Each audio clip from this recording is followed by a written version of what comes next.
दोस्तों आज कनाडा का नाम डेवलप्ड नेशंस की लिस्ट में आता है, जहां फिर हेल्थ केयर हो या माइनॉरिटी राइट्स हो या फिर इक्वलिटी को कंट्रोल करना, सभी मेजर्स में कनाडा ऊपर दिखता है। लेकिन इसके बावजूद भी एक चीज ने उन्हें परेशान कर रखा है, और ये वो है कि उनकी इकोनॉमी जो स्लो होने लगी है और आने वाले समय में एक प्रोडक्शन फ्यूर्स लगाए जा रहे हैं। ये अगर ऐसा ही चलता रहा तो ज्यादा से ज्यादा कैनेडियन देश छोड़कर चले जाएंगे। आखिर कनाडा के बारे में इस तरह की बातें क्यों की जा रही है और क्या है उनकी इकोनॉमी का हल, आइए जानने की कोशिश करते हैं। आज की इस वीडियो में अंत तक बने रहे हमारे साथ। लेकिन वीडियो शुरू होने से पहले अगर आप चैनल पर नए हो तो हमारे साथ जुड़े रहे। अगर हम लैंडमार्क की बात करें तो दोस्तों आज रूस के बाद कनाडा दुनिया का दूसरा सबसे बड़ा देश है, और इसके साथ साथ यूएसए के साथ 8,891 किलोमीटर बॉर्डर शेयर करता है, जो कि दुनिया का बड़ा बॉर्डर है। जी हाँ, इस बॉर्डर का जिक्र इसलिए जरूरी है क्योंकि कनाडा की 80% पॉपुलेशन इसी साउथर्न यूएस कनाडा के बॉर्डर के आसपास रहती है। सिर्फ इतना ही नहीं, कनाडा की 48% जीडीपी ऑन्टारियो नाम के प्रोविंस से आती है, और ये भी यूएस के बॉर्डर के पास की प्रोविंस है।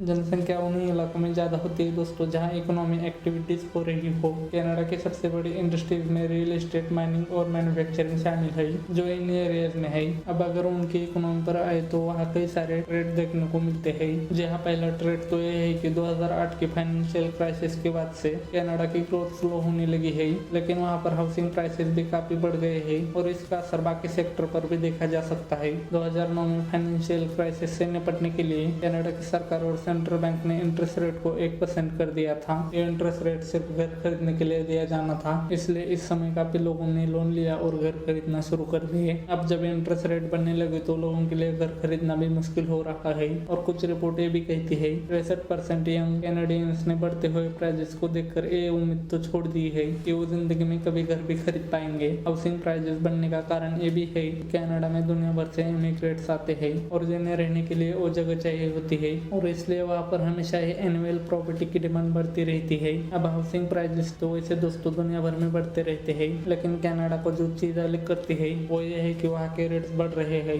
लेकिन लोगों की स्पेंड करने की लिमिट कम होती जा रही है। दोस्तों दूसरी चीज जो कनाडा को परेशान कर रही है वो ये है कि आज भी लोग बिजनेस और बाकी सेक्टर में इन्वेस्ट करने की बजाय रियल एस्टेट मार्केट में इन्वेस्ट करना चाहते हैं, और इसी सेक्टर की ग्रोथ ने उनकी इकोनॉमी में काफी कंट्रीब्यूट भी किया है। लेकिन ये आगे तभी तक जारी रह सकता है जब तक रियल एस्टेट मार्केट ग्रो करता रहे और प्रॉपर्टीज के रेट बढ़ते रहे, वरना जिन लोगों ने पैसा निवेश किया है वो उसे खो देंगे। रियल एस्टेट कभी किसी इकोनॉमी के लिए एक सेफ बेट नहीं होती है दोस्तों, क्योंकि उसी पैसे को अगर किसी सेक्टर में निवेश किया जाए तो वो ज्यादा प्रोडक्टिव होगा। अब कनाडा की इकोनॉमी का रियल एस्टेट पर इतना ज्यादा डिपेंडेंट होना इसलिए बुरा है क्योंकि इससे बहुत ही कम जॉब क्रिएट होती है, और ये नहीं ऐसे प्रोडक्ट प्रोड्यूस करते हैं जो एक्सपोर्ट किया जा सके। खुद कनाडा की सरकार भी उनके पड़ोसी यूएस के मुकाबले अपने बिजनेस पर काफी कम इन्वेस्टमेंट करती है, जिस वजह से दुनिया के टॉप 100 में से एक भी कंपनी कैनेडियन नहीं है। कनाडा के छोटे बिजनेस और स्टार्टअप के लिए जो फंड आता है उसके लिए फॉरेन डायरेक्ट इन्वेस्टमेंट ज्यादा जरूरी है, और इस समय कनाडा की ज्यादातर एफडीआई पड़ोस की यूएस से आती है, जहाँ इसके साथ साथ यूएस और कनाडा के रिश्ते बहुत अच्छे हैं। इसलिए पिछले कई सालों से ये भी देखा गया है कि बहुत से लोग कनाडा छोड़कर यूएस शिफ्ट हो रहे हैं। दूसरी तरफ अमेरिकन कंपनीज भी कनाडा का काफी फायदा उठाती है। बहुत से अमेरिकन कंपनीज ने अपने हेडक्वार्टर्स और इंटेलेक्चुअल प्रॉपर्टीज अमेरिका में ही रखे हैं, लेकिन बिजनेस ऑपरेशन के लिए कनाडा को एस्टेब्लिश करते हैं और अपना टैक्स भी बचाते रहते हैं। कनाडा की अपनी भी कुछ पॉलिसीज है दोस्तों, जिससे धीरे धीरे यूएस बेस्ड कंपनीज को वहाँ पर एक मोनोपोली बना रही है, क्योंकि कैनेडियन लॉ के मुताबिक जैसे ही कोई स्टार्टअप अपना आईपीओ निकाल कर अपने शेयर्स पब्लिश करता है तो उसे मिलने वाले सारे टैक्स बेनिफिट चले जाते हैं। आईपीओ का मतलब आप जानते ही होंगे, प्राइवेट कंपनीज के मालिक कुछ चुनिंदा लोग होते हैं जिनके पास कंपनी के ज्यादा शेयर्स होते हैं। जी हाँ, सभी कंपनीज इसी तरह से अपनी जर्नी की शुरुआत करते हैं, लेकिन एक समय ऐसा आता है जब वो काफी प्रॉफिटेबल हो जाते हैं और अपने बिजनेस को नेक्स्ट लेवल पर ले जाना चाहते हैं, लेकिन उसके लिए फंड की जरूरत होती है।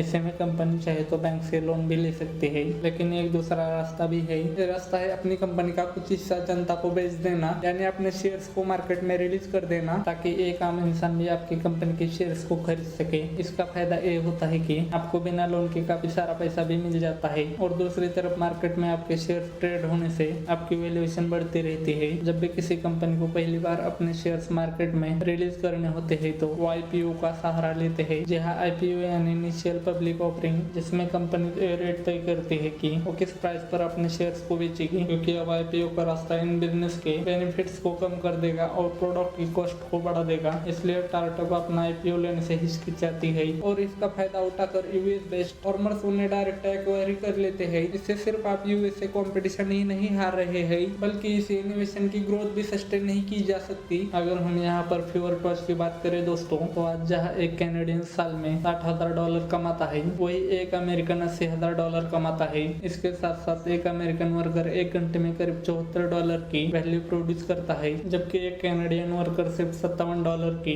इसके पीछे एक कारण ये भी है कि अमेरिकन कंपनीज के पास बेहतरीन मशीन और टूल के साथ साथ कैपेबिलिटी की बेहतर अवेलेबिलिटी है। इस वजह से एक अमेरिकन बिजनेस अपने वर्कर पर करीब $20.5 तक का खर्च करता है, वही एक कैनेडियन बिजनेस सिर्फ $13,000 ही खर्च कर पाता है। इसके साथ ही अगर G7 देशों की बात करें तो कनाडा इस वक्त सभी G7 देशों में से कम पैसे रिसर्च और डेवलपमेंट पर खर्च करता है। इसके साथ साथ कनाडा के मुकाबले यूएस पर परसेंट टर्म्स में डबल पेटेंट्स हर साल फाइल करता है, यानी वहाँ कनाडा से दुगनी इन्वेंशन हो रही है। अब जैसे हमने आपको बता दिया था, अगर इनकम इक्वालिटी को देखा जाए तो इस मामले में कनाडा बाकी देशों से बहुत बेहतर परफॉर्म करता है। यह इस वजह से कनाडा की बहुत तारीफ भी होती है। ये सच है दोस्तों कि यूएस जैसे इकोनॉमिक मॉडल में एक आदमी कुछ ही सालों में दुनिया में टॉप अमीर इंसानों में से एक बन सकता है, और वही कनाडा का सिस्टम एक फ्यूअर कैपिटलिस्ट सिस्टम नहीं है, बल्कि उसे हम एक सोशल डेमोक्रेट सिस्टम कह सकते हैं। जो एलन मस्क जैसे लोग तो शायद प्रोड्यूस नहीं कर पाएंगे, लेकिन कनाडा में रहने वाला एक एवरेज इंसान एक अमेरिकन के मुकाबले बेहतर जिंदगी गुजारता है, क्योंकि उसकी इनकम चाहे कम हो लेकिन उसके पास फ्री हॉस्पिटल की सुविधा है, काफी अच्छी स्टैंडर्ड एजुकेशन फ्रीली अवेलेबल है, और सरकार भी लोगों के वेलफेयर में इन्वॉल्व नजर आती है। पर सवाल यह है कि क्या कनाडा इस मॉडल को सस्टेन कर पाएगा, क्योंकि अगर उनकी इकोनॉमी ग्रो करना बंद कर जाएगी तो फिर जो बेनिफिट्स लोगों को दे रहे हैं आखिर उन्हें वो कैसे अफोर्ड कर पाएंगे। IMD की वर्ल्ड कॉम्पिटिटिवनेस रैंकिंग ने 63 देशों में से कनाडा को 14th रैंक मिली है, जो कि 1957 के बाद से सबसे लोवेस्ट है। इस समय सिंगापुर, डेनमार्क, नॉर्वे और नेदरलैंड जैसे देश कनाडा को बीट कर रहे हैं, और इन सभी देशों में वैसा ही निजाम है जैसे कि कनाडा में है। जी हाँ, पर ऐसा नहीं दोस्तों कि कनाडा के लिए कोई उम्मीद नहीं है, क्योंकि वो आज भी माइन से कुछ एसिड्स मिनरल के साथ एसिड फ्यूल भी एक्सट्रैक्ट करते हैं। इसके साथ साथ IMD की रिपोर्ट में टैलेंट के मामले में कनाडा को 11th रैंक मिली है, जिसका मतलब है कि कनाडा में काम करने लायक और समझदार लोग तो है, इसलिए इनोवेशन की कमी नहीं होनी चाहिए थी। लेकिन वो लोग फिर कनाडा से निकलकर दूसरे देश चले जाते हैं। अगर खुद इलोन मस्क की बात करें तो उनकी माँ कैनेडियन होने के बावजूद भी वो कुछ ही वक्त कनाडा में रहे और फिर यूएस में जाकर अपना नाम बनाया। तो जहाँ साउथ ईस्ट एशिया और अफ्रीका से लोग कनाडा जा रहे हैं, वही दूसरी तरफ यूएस का माइग्रेशन चालू है, और इसे रोकने के लिए अभी तक सरकार की तरफ से कोई बड़ा फैसला नहीं लिया गया है जो इस सिचुएशन को ठीक कर सके। आपको क्या लगता है दोस्तों कि आने वाले समय में कनाडा का क्या होने वाला है? आपकी जो भी राय हो हमें कमेंट में जरूर बताइएगा। उम्मीद है कि आपको आज की वीडियो में कुछ नया सीखने को मिला होगा। वीडियो को अंत तक देखने के लिए धन्यवाद।